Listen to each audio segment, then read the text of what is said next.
di Otello, nostro nobile prode generale, che tutta la cittadinanza si mette in festa. L'Araldo. No, l'Araldo era la firma.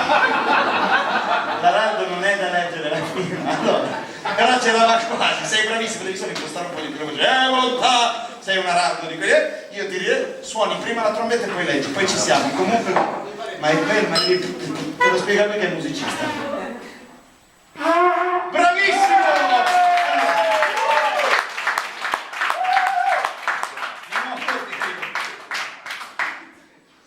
L'Araldo è la firma che ti fa iscritto da solo ma non lo leggi.